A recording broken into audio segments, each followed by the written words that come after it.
June 15, 1961. 10:47 a.m., the second-floor apartment on 127th Street smelled like gun, oil, and fear. When Ellsworth Bumpy Johnson walked through that door, 6 of Vincent, the Chin, Gigante's best soldiers reached for their weapons. Except one didn't move. Sal the Butcher Marcon sat perfectly still, watching the Harlem kingpin cross the threshold alone, unarmed, his face a mask of terrifying calm. Marcon's finger tightened on the trigger, but Gigante raised his hand. Because Bumpy controlled something the Italian Mafia needed more than blood. Information. And what Bumpy said in the next 2 minutes would either bring his 16-year-old daughter Ruthie home alive, or start a war that would turn Harlem streets red for a generation. But to understand how the most feared man in Harlem ended up in that room, facing down the Genovese family's deadliest crew, we need to go back. Back to where legends are born. October 31st, 1905. Charleston, South Carolina. Ellsworth Raymond Johnson was born to Margaret Moultrie and William Johnson in a world that didn't want him to exist. He came into this life with a large bump on the back of his head, a deformity that would give him his nickname and teach him his first lesson. The world judges you before you speak. When Bumpy was 10 years old, his older brother Willie was accused of killing a white man. Accused, not tried, not convicted, accused. Willie fled north to avoid a lynch mob. The Johnson family followed soon after, settling in Harlem during the Great Migration. They arrived in 1917, when Harlem was transforming from a Dutch neighborhood into the cultural heartbeat of Black America. For young Bumpy, it was a revelation. In Charleston, being black meant being invisible, being prey. But in Harlem, black people owned businesses, built empires, commanded respect. But respect, Bumpy learned quickly, came with a price. The streets raised him harder than his mother ever could. By 15, Bumpy was running numbers, stealing, fighting for every scrap of dignity the world tried to deny him. His temper was volcanic. His intelligence was sharper. He watched the Italian mobsters roll through Harlem collecting money, watched them treat black hustlers like servants in their own neighborhood. And he made a promise to himself. One day they would bow to him. His first mentor was a numbers banker named Stephanie St. Clair, the Madame Queen of Harlem. She saw something in young Bumpy that others missed. Not just muscle, not just rage, strategy. St. Clair taught him that the most dangerous weapon wasn't a gun. It was knowing what your enemy wanted before they knew themselves. Power isn't taken, Bumpy, she told him one night in her office. It's negotiated, and you negotiate from a position they can't refuse. He never forgot that. By his mid-20s, Bumpy Johnson was St. Clair's chief enforcer. When Dutch Schultz, the white mob boss who controlled Manhattan's bootlegging, tried to muscle into Harlem's numbers racket, Bumpy became a legend. Schultz sent 12 men to kill him. Bumpy sent back 11 bodies and one message: Harlem ain't for sale. The violence was biblical. Over 40 people died in the war between St. Clair's operation and Schultz's mob. But Bumpy didn't just fight with bullets. He played chess. He knew Schultz's supply routes, his protection payoffs, his weaknesses. Bumpy hit them all systematically, like a surgeon removing a tumor. When Schultz was finally assassinated by the Mafia Commission in 1935, the Italians didn't try to take Harlem by force. They made a deal with Bumpy, and that's when everything changed. Bumpy went from street enforcer to kingpin. He controlled the numbers, the protection rackets, the heroin flowing into Harlem. But he did it with a code.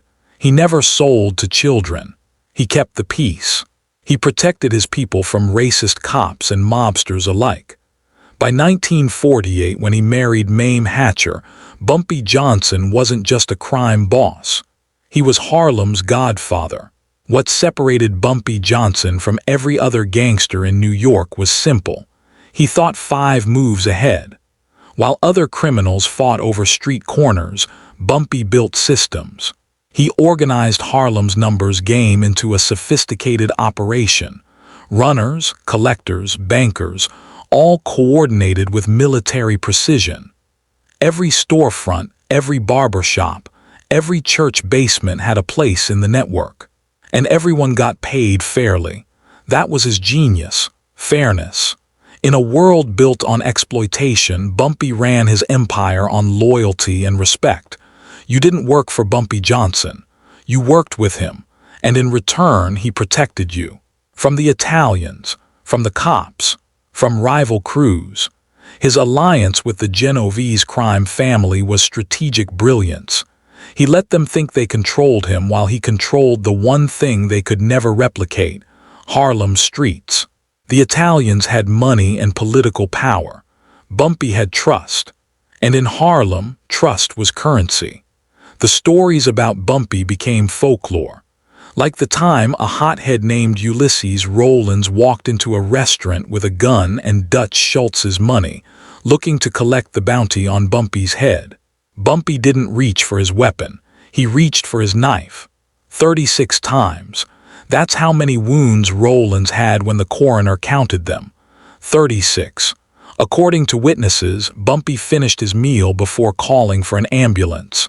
Or the night 8 Italian soldiers walked into his club to discuss territory. They expected intimidation to work like it did everywhere else. Bumpy sat calmly, lit a cigarette, and said 6 words that became legend. "Gentlemen, I think you're lost." The silence that followed was suffocating. These men had killed for less, but something in Bumpy's eyes, a complete absence of fear, made them rethink their strategy. They left, without a shot fired. That was Bumpy's real power. He could kill you, but he'd rather make you respect him. By 1961, Ellsworth Bumpy Johnson controlled millions in illegal gambling revenue. He owned legitimate businesses, nightclubs, restaurants, real estate. He walked through Harlem like a mayor, shaking hands, settling disputes, making sure families had what they needed. Frank Lucas, who would later claim to be Bumpy's protege, was just a low-level driver. Malcolm X, still Malcolm Little, sought Bumpy's protection when he broke from the Nation of Islam. Even the NYPD knew. You didn't make a move in Harlem without Bumpy's approval. But power has a cost. And the Italians, who had quietly tolerated Bumpy's independence, were growing impatient. Vincent the Chin Gigante, the Genovese family's rising enforcer, began pushing boundaries, testing limits. And that's when they made their most dangerous move. They took something that didn't belong to them. They took Ruthie.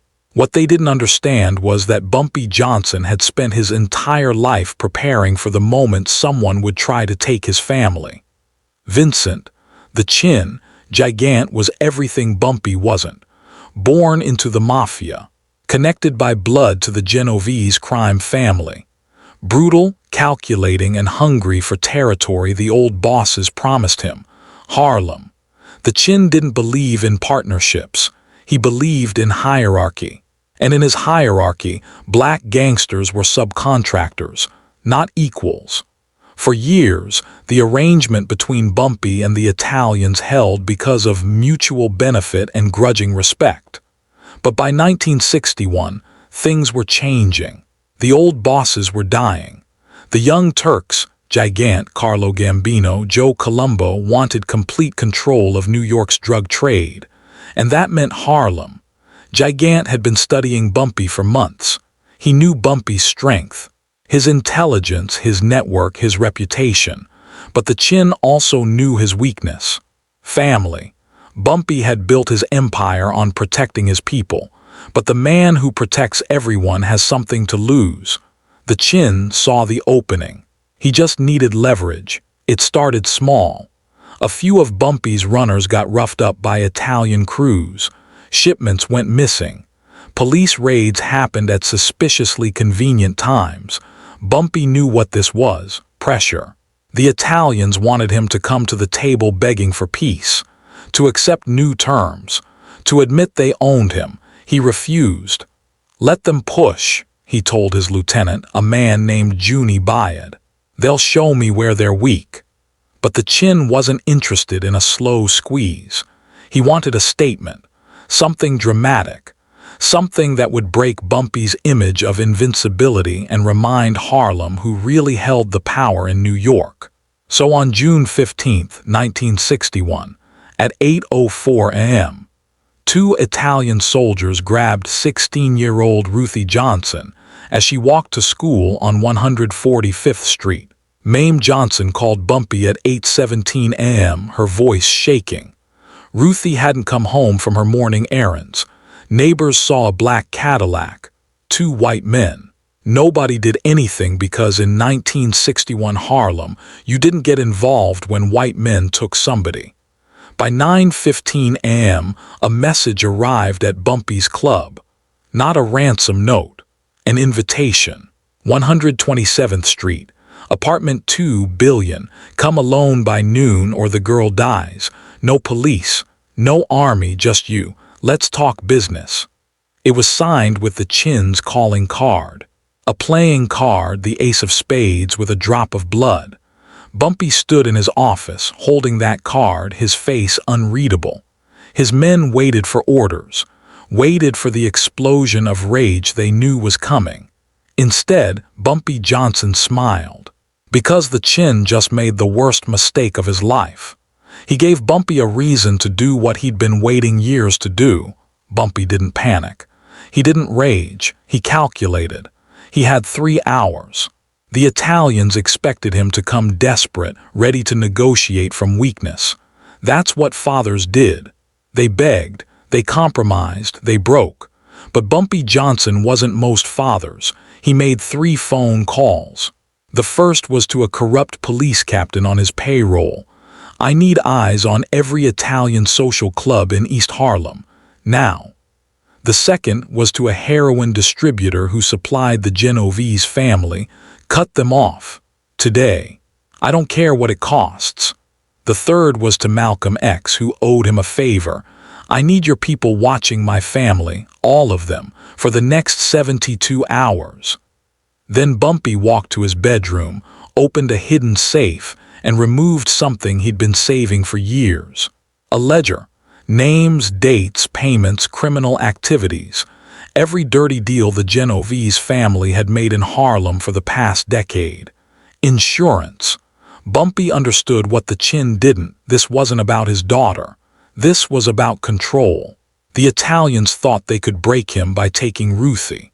What they didn't realize was that Bumpy had been preparing for war his entire life. By 10:30 a.m., his network delivered intel. Ruthie was being held in a second-floor apartment on 127th Street, Italian territory. 6 men guarding her. Sal, the butcher Marcon, was in charge, one of Gigante's most trusted enforcers. The apartment had one entrance, no back exit. The Italians expected Bumpy to walk into a trap, so that's exactly what he would do.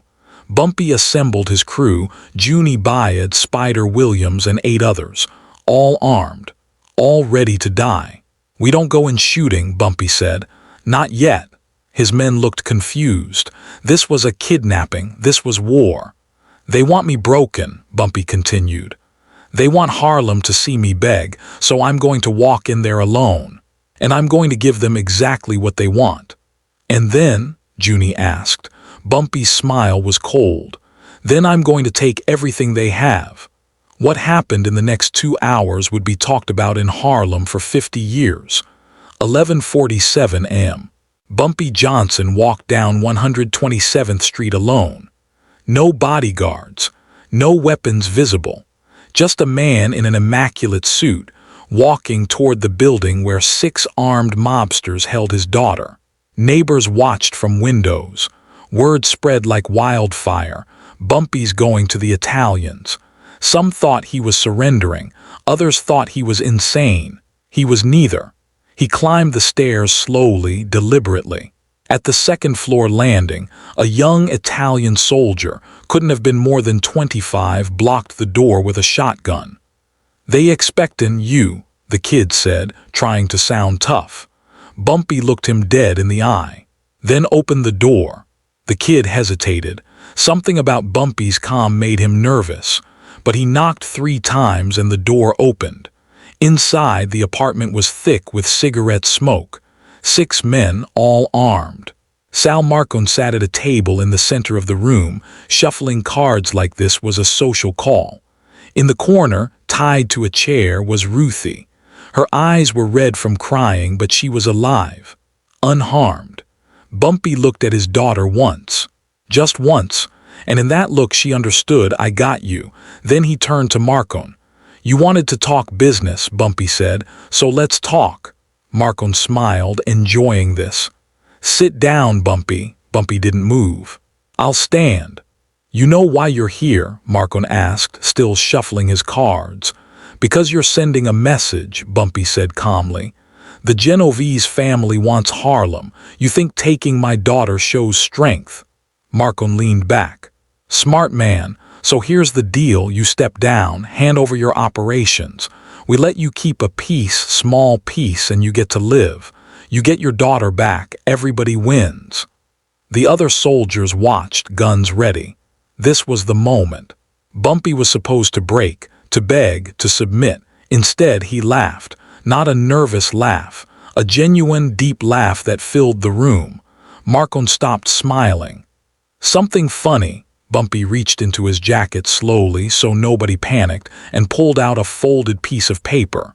He tossed it on the table. "Before you finish your offer," Bumpy said, "you should know 3 things. 1, that's a copy of every deal your family has made in Harlem since 1952. Names, dates, police payoffs, murders, all of it. The original is with my lawyer.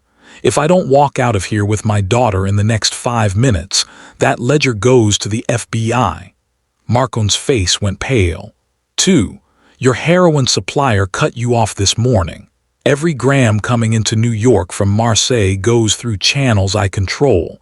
You're out of product until I say otherwise. One of the soldiers whispered something to Marcone. His jaw tightened.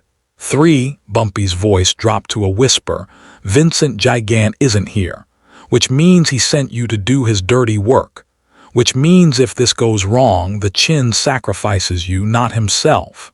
You're the fall guy, Sal. The room was silent. Marcone stared at the ledger, at Bumpy. At the door, he was realizing he'd been outplayed. "You threatening us?" One soldier growled, raising his gun. Bumpy didn't flinch. "No, I'm negotiating." He stepped closer to the table. "Here's my offer. You untie my daughter, we walk out. You tell the Chin that Harlem stays mine. In exchange, I don't send that ledger to the feds. I turn your heroin back on and nobody has to die today." "And if we refuse?" Marcone asked. Bumpy's smile vanished. "Then my men, who are positioned on every rooftop on this block, turn this building into a graveyard. You kill me, you die 30 seconds later. But my daughter walks out alive because I made sure of that before I walked in here." It was a bluff, partially. Bumpy had men outside, but not as many as he claimed. The real weapon wasn't guns, it was doubt. Marcone didn't know what Bumpy had prepared, didn't know if Gigante would protect him if this went south, and that doubt was everything. For 23 seconds, nobody moved. Then Sal Marcone made his choice. Time stopped in that smoke-filled room. Sal Marcone wasn't a coward. He'd killed men, beaten men, buried men. But Bumpy Johnson wasn't like the street thugs and desperate addicts he usually dealt with. Bumpy had come prepared, not with violence, with leverage. The ledger sat on the table between them like a loaded gun. Marcone looked at his men. They looked back, uncertain. They'd signed up to intimidate a desperate father, not fight a war with the entire Harlem underworld while facing federal charges. Outside, the street had gone eerily quiet. No cars, no pedestrians, just silence. The kind that precedes gunfire. "You're bluffing," Marcon finally said, but his voice lacked conviction. Bumpy shrugged.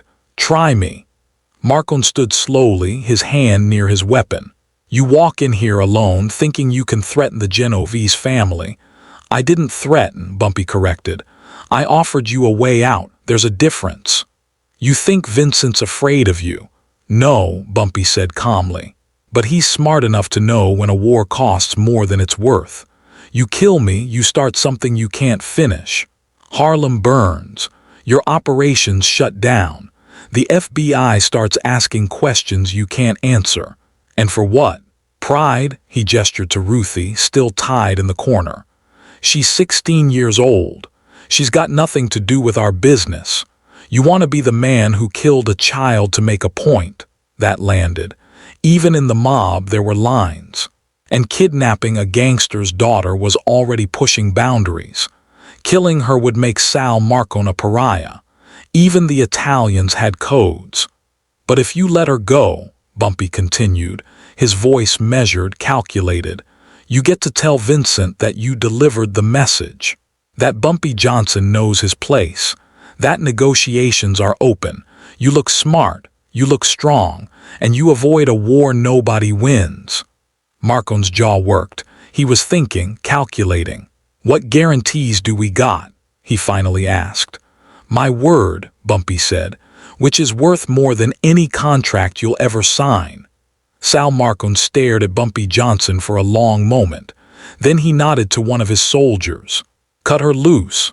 The man hesitated. Marcon snapped, "I said cut her loose." They untied Ruthie. She stood shakily, her eyes finding her father's. Bumpy didn't move, didn't react.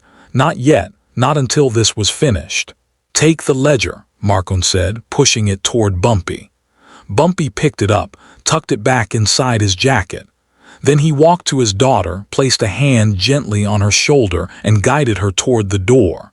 As they reached the threshold, Bumpy stopped, turned. "One more thing, Sal," Marcon tensed. "Tell Vincent I respect the sit-down," Bumpy said. "But if anyone touches my family again, anyone, I won't negotiate. I'll bury him. And every soldier who follows him, not with threats, not with ledgers, with bullets and gasoline, you understand?" The room was silent. "Do you understand?" Bumpy repeated, his voice ice. "Yeah," Marcon said quietly. "I understand." Bumpy nodded once. Then he walked out with his daughter, down the stairs, into the sunlight of 127th Street. Neighbors watched as Bumpy Johnson walked down the street with Ruthie tucked under his arm. No shots fired, no sirens, just a father and daughter walking home. Word spread instantly. Bumpy walked into a trap and walked out with his daughter. Alone. By that evening the story had grown into legend. Bumpy took Ruthie straight home to Maine. He didn't speak about what happened in that apartment. Not to his wife. Not to his crew. What's done is done. But the message was clear throughout Harlem and Little Italy. Bumpy Johnson couldn't be broken. Vincent Gigante never publicly addressed the incident.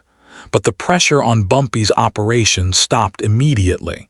No more mysterious raids. No more roughed-up runners. The Italians went back to the old arrangement, peaceful coexistence. Some said Gigante respected the move. Others said he was embarrassed that Bumpy outplayed one of his best soldiers. Either way, the truce held. Sal Marcon disappeared from New York 6 months later.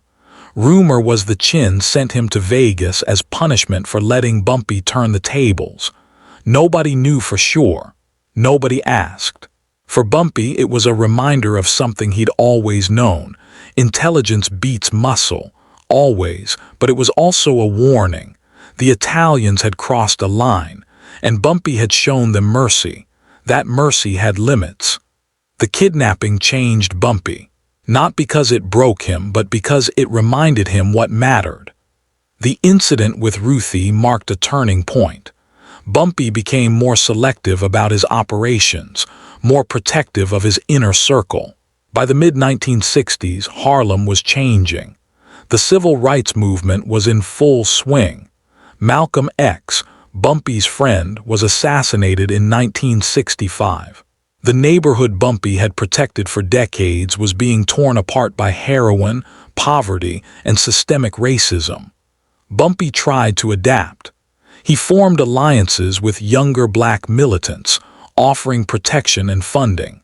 He kept the Italian mob at arm's length, never fully trusting them again after 1961. But age and the law were catching up. In 1963, Bumpy was indicted on federal drug conspiracy charges. He beat the case, but the pressure was constant. The FBI wanted him gone. The NYPD wanted him gone. Even some in Harlem, tired of the violence and drugs, wanted change. Yet Bumpy endured. Through arrests, through betrayals, through the deaths of friends and allies. He remained Harlem's godfather because the people still respected him, still saw him as a protector, not just a criminal.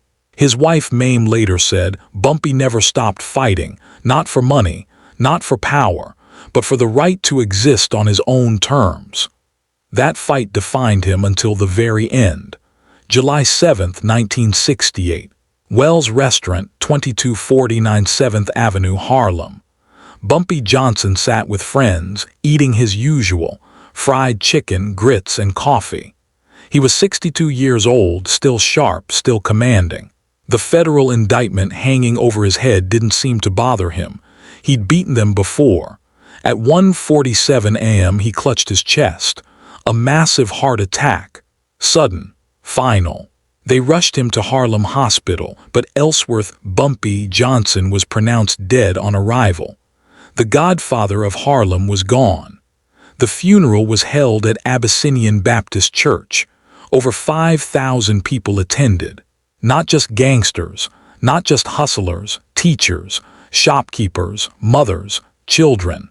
The entire neighborhood came to pay respects. Frank Lucas, who would later falsely claim to be Bumpy's protege, was there. So were Italian mobsters who once tried to kill him. So were civil rights activists, politicians, cops who'd spent years trying to arrest him. Mame stood at the front, dignified and heartbroken. Ruthie, now 23, held her mother's hand. When they lowered Bumpy Johnson into the ground, an era ended. But legends never die. In the years since his death, Bumpy Johnson has become larger than life. Malcolm X once said about Bumpy, "He was one of the few men I knew who understood that respect isn't given, it's earned, and Bumpy earned it every day." Frank Lucas, in a rare moment of honesty, admitted, "I wasn't Bumpy's protege like I claimed, but I watched him, and I learned that the smartest gangster is the one who never has to pull his gun." Even law enforcement gave grudging respect. A retired NYPD detective who spent years investigating Bumpy told a reporter in 1985, "He was a criminal, no question, but he had a code. He didn't prey on his community. In a lot of ways, he protected it.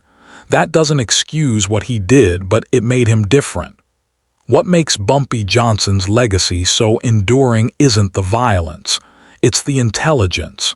He fought the Italian Mafia to a standstill, not with more soldiers, not with more guns, but with strategy, with leverage, with an understanding that real power isn't about domination, it's about making your enemies need you. That 1961 kidnapping, whether myth or truth, captures everything Bumpy represented. A man who refused to be broken, who walked into a death trap unarmed and walked out victorious. Not because he was fearless, but because he was prepared. His story has been told in films, TV shows, documentaries. Denzel Washington played him in American Gangster. Forrest Whitaker brought him to life in Godfather of Harlem. Rappers from Jay-Z to Nas have name-dropped him in lyrics. But the real Bumpy, the man who grew up in Jim Crow, South Carolina, who fought Dutch Schultz, who negotiated with the Mafia, who protected Malcolm X, who saved his daughter from certain death. That man is more compelling than any Hollywood version.